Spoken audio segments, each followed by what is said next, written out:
लक्ष्मी, पार्वती, आप?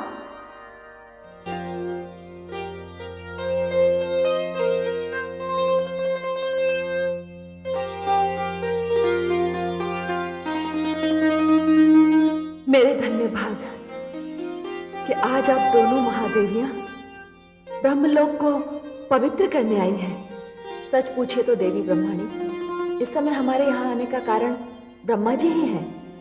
कुशल तो है जो आज हमारी दोनों बहनों को अपने जीजाश्री की कुशलता का ध्यान आया। प्रथम तो आप लोग आसन ग्रहण कीजिए।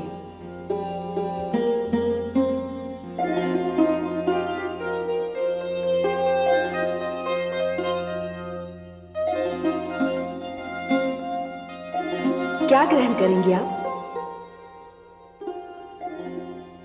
आपके ब्रह्मलोक के द्राक्ष बड़े मीठे होते हैं महादेवी। हाँ, सो तो है। मैं अभी उनका शीतल रस निकलवाकर आपके समक्ष प्रस्तुत करती हूँ। स्मिता, स्मिता। आज्ञा महादेवी। शीघ्र द्राक्ष रस प्रस्तुत करो। जो आज्ञा। महादेवी, आपके वीणा वादन में हमने व्यवधान तो नहीं डाला? नहीं नहीं महादेवी, मैं तो कुछ श्रुतियों की रचना कर रही थी। हाँ, आप मेरे स्वामी आदि प्रजापति के विषय में कुछ कहने जा रही थी। महादेवी सरस्वती, यदि मेरा ये कथन आपको अपने जीवन में व्यर्थ का हस्तक्षेप लगे तो क्षमा कर दीजिएगा, किंतु हमारी ये चिंता स्वाभाविक है। आदि प्रजापति ने अपने वरदान द्वारा उन दानव दुष्टों शुंभ और निशुंभ को मृत्यु से निर्भय कर दिया है। हाँ महादेवी, और उसका समस्त देवी देवताओं की नीतियों पर बड़ा ही उल्टा प्रभाव पड़ेगा। आप तो जानती हैं, जब कभी दानव शक्ति बढ़ती है तो देवताओं पर संकट आता है। और देवर्षि नारद मुझे बता रहे थे कि धरती के वासियों में भी इसकी बड़ी तीखी प्रतिक्रिया हो रही है। अभी तो वे महिषासुर के उत्पादों से पूर्ण रूप से उभर भी नहीं पाए थे कि ये शुंभ और निशुंभ ने उसका स्थान ले लिया। नारद जी के कथनानुसार पृथ्वी के वासियों में इतना रोष है कि वे तो ब्रह्मा जी के पूजन का विरोध करना चाहते हैं। यही हमारी चिंता का कारण है जो हमें आपके पास ले आया है। हे महादेवियों, इस विषय में मैंने उनसे विचार किया, किंतु वे पिता हैं, सारी सृष्टि उनकी संतान है। वो एक ही बात के लिए एक व्यक्ति को पुरस्कार और दूसरे को दंड देने के पक्ष में नहीं है। वे कहते हैं, यदि मेरी इस न्यायप्रियता के लिए मेरा विरोध होता है तो मैं क्या कर सकता हूं? अब महादेवियों, आप ही बताइए, इसके आगे मैं क्या कहूं?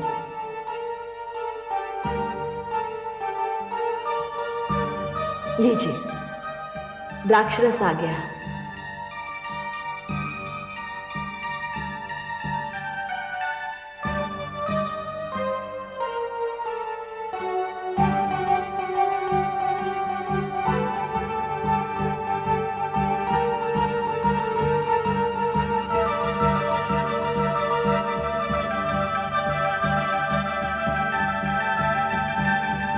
हाँ महादेवी, इसके पीने से विषय की कड़वाहट तो अवश्य कम हो जाती है। देवराज, देवराज, देवराज। क्या समाचार है पवन देव? देवराज, हमारे उत्साह बिना ही अकारण दानवों की सेना हमारी सेनाओं की ओर बढ़ रही है। शुभ और निशुंभ की सेना माटी काटती हुई हमारी ओर चली आ रही है। अब आप ही बताएं देवराज, इस समय हमें क्या करना चाहिए? महिषासुर की मृत्यु के पश्चात हमने सोचा था कि हमें कुछ दिनों का विश्राम मिल जाएगा, किंतु ये विश्राम इतना सीमित होगा ये हमने सोचा भी नहीं था पवन देव। मैं जानता हूं कि ब्रह्मदेव के वरदान के कारण हमारी पराजय निश्चित है। तो फिर ज्वालामुखी में अपनी सेना को झोंकने से क्या लाभ? देवगणों, आप लोग शीघ्र की शीघ्र यहां से जाइए। जाइए आप लोग यहां से अपने समस्त परिवार के साथ कैलाश पहुंचिए। अब तो केवल भगवान भोलेनाथ ही हमें संकट से उबार सकते हैं। जाइए आप लोग यहां से। पराजय, पराजय, पराजय। इंद्र, तेरा दूसरा नाम पराजय है, पराजय है।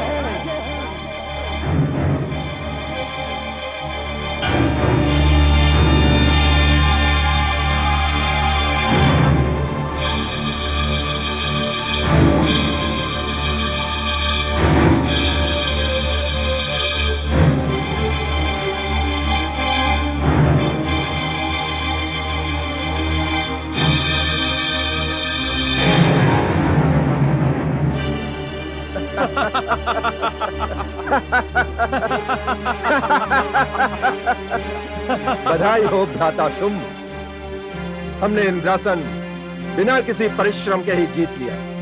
भाग गया वो देवताओं का राजा इंद्र। भ्राता निशुंभ,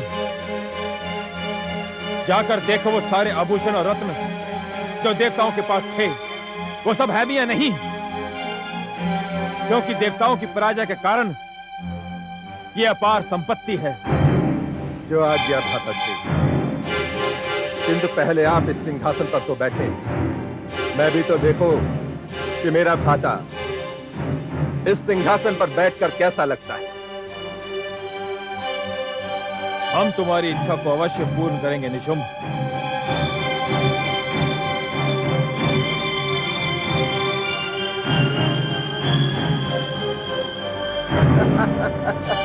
भव्य, सुंदर, अति सुंदर।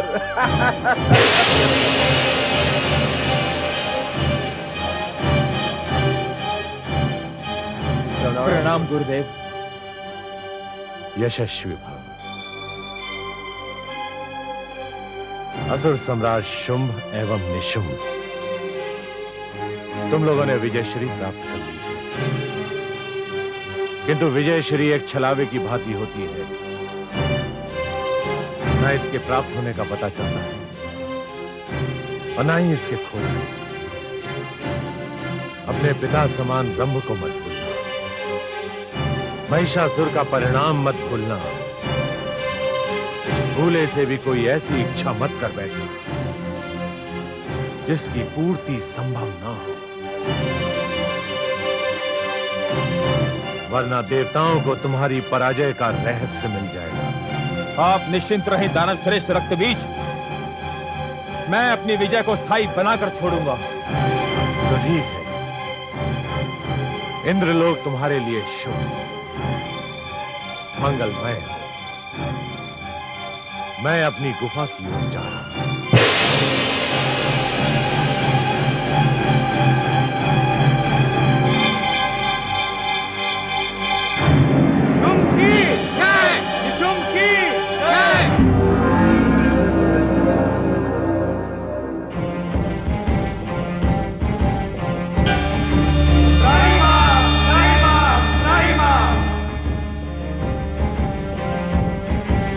क्या बात है देवराज? आप तो सब जानते हैं भोलेनाथ, आपसे क्या छिपा है। हम देवता कब तक जय और पराजय के बीच विधाता के लेख का झूला झूलते रहेंगे। ये दानव और असुर हमसे शेषता और समानता का युद्ध लड़ते हैं, किंतु वे भूल जाते हैं कि वे अपने दुष्कर्मों के कारण ही संसार में असुर और दानव कहलाते हैं। फिर भी वे अपनी असफलताओं का दोष हम देवताओं के मत्थे मरते हैं। फिर हम में से ही कोई एक देवता उन्हें ऐसा वरदान दे देता है भोलेनाथ, जिसके कारण हम अपने ही देश में शरणार्थी बन जाते हैं।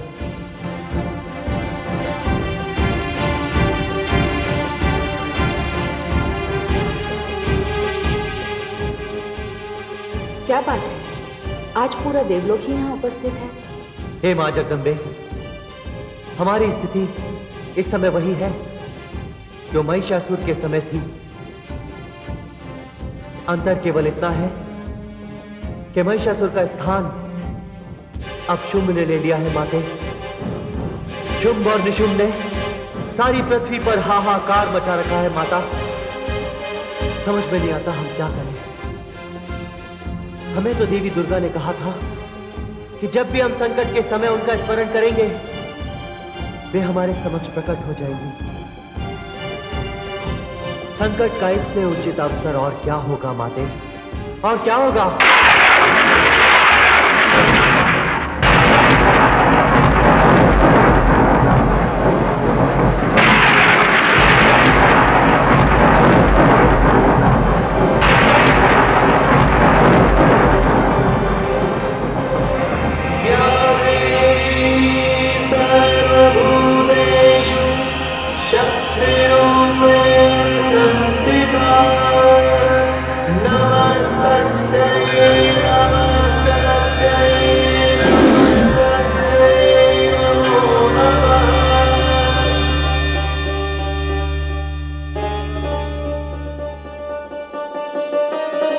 हे देवताओं, निश्चिंत रहिए। मैंने जो वचन दिया था उसका पालन होगा। मैं अपनी समस्त शक्तियों के साथ शुंभ और निशुंभ के वध के लिए अभी प्रस्थान करती हूं।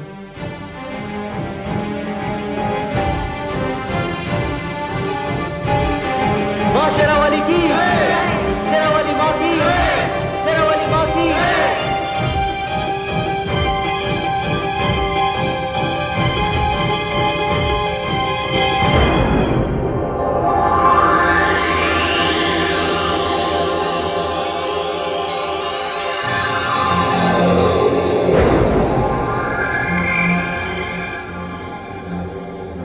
आइए भ्रातृश्री निशुंभ। बैठ जाओ अनुज। तुम दानवों के सम्राट हो। तुम्हें अपने बड़े भ्राता के सम्मुख भी दानवों के सम्राट के समान ही व्यवहार करना चाहिए। जी भ्रातृश्री।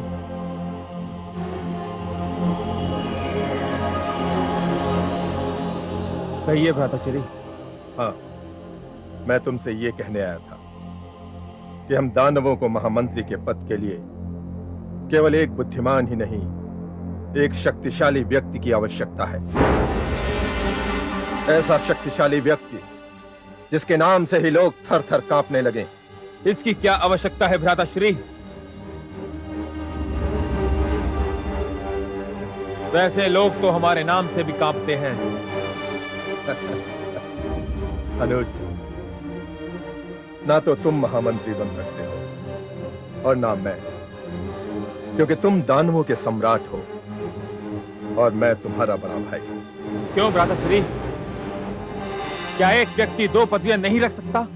नहीं, ये अनुचित है और इसीलिए मैंने निर्णय लिया है कि मैं और तुम दोनों असुरों के गुरु शुक्राचार्य से मिलने जाएंगे, क्योंकि जब से वो हम असुरों की हठधर्मी से रुष्ट हुए हैं तब से हम असुरों का प्रभाव और शक्ति दोनों कम हो गए हैं। तो चलिए भ्राताश्री, कुल गुरु शुक्राचार्य के बिना हम असुर एक शून्य की भांति हैं। जब देवताओं से हमारा पहला संग्राम हुआ था तब हम असुरों की पराजय हुई थी, किंतु कुल गुरु शुक्राचार्य ने ही हमारी पराजय को विजय में बदल दिया था। ठीक है अनुज, आओ गुरुदेव शुक्राचार्य को ले आए।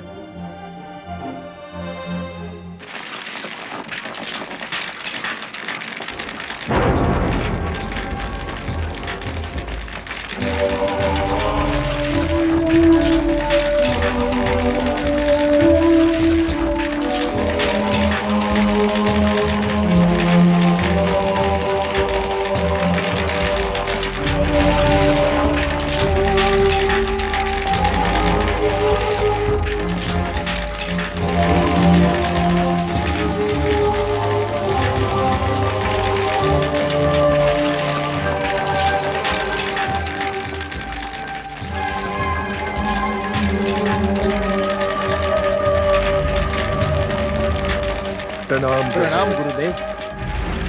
कौन? मैं निशुम्भ को गुरुदेव। क्यों आए हो यहाँ? गुरुदेव, मैं अपने अनुज दानव सम्राट शुंभ को आपके पास लेकर आया हूँ। चले जाओ यहाँ से। अब मेरे पास तुम सम्राटों को देने के लिए कुछ भी शेष नहीं है। ऐसा मत कहिए गुरुदेव। जब से आपने अपनी कृपा का हाथ हम असुरों के सर से हटाया है, तब से हम असुर जो त्रलोक विजयी थे, रसातल में पहुंच गए हैं। क्यों नहीं पहुंचेंगे? तुम असुरों के लिए मैं केवल नाम मात्र का गुरु रह गया। नहीं नहीं कुलगुरु, आपकी कृपा न होने के कारण महिषासुर जैसा प्रतापी बलवान एक स्त्री के हाथों मारा गया। महिषासुर जो मेरे आदर्श है। दानव सम्राट शुंभ, एक पराजित व्यक्ति को कभी अपना आदर्श मत बनाना। गुरुदेव, हम पर अपनी कृपा दृष्टि रखिए। आपको हमारे साथ चलना होगा। सोच लो, तुम असुरों में मैं एकता लाना चाहता हूँ, अनुशासन देखना चाहता हूँ मैं तुम में। गुरुदेव, आपको वो सब हम असुरों से मिलेगा। मैं आपको वचन देता हूँ। नहीं, वचन सदैव सोच समझ कर देना चाहिए। आवेश में दिए गए ऐसे वचन 100% झूठे निकलते हैं। गुरुदेव, इसे आप मेरा वचन नहीं, इसे गुरु के प्रति मेरी श्रद्धा समझिए। ठीक है, मैं तुम्हारे साथ चलूंगा। मैं पुनः एक बार तुम असुरों को संगठित करूंगा और तुम सबको तुम्हारी अकाल मृत्यु से बचा लूंगा। गुरुदेव, ब्रह्मा जी के वरदान के कारण मुझे ऐसी ही इच्छा मार सकती है जिसकी संसार में पूर्ति ना हो। और भला मैं ऐसी इच्छा करूंगा क्यों? बस अभी से ऐसी बातें मत करो। बार बार धोखा खाने के पश्चात भी तुम असुरों की समझ में यह क्यों नहीं आता कि ब्रह्मा तुम्हें वर तो दे देते हैं, किंतु अपने वर के तोड़ को देवताओं के लिए सुरक्षित रख लेते हैं।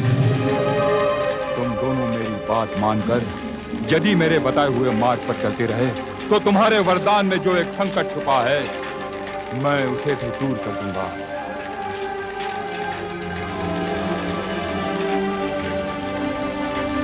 चलिए गुरुदेव, दानव लोग आपकी प्रतीक्षा कर रहा है। मेरे साथ मेरे 2 दानव शिष्य भी चलेंगे, जो महान वीर और बहुत बड़े योद्धा हैं, और समय आने पर तुम्हारे लिए अपने प्राणों की आहुति भी दे सकते हैं। जैसी आपकी इच्छा गुरुदेव। दंड एवं मुंड।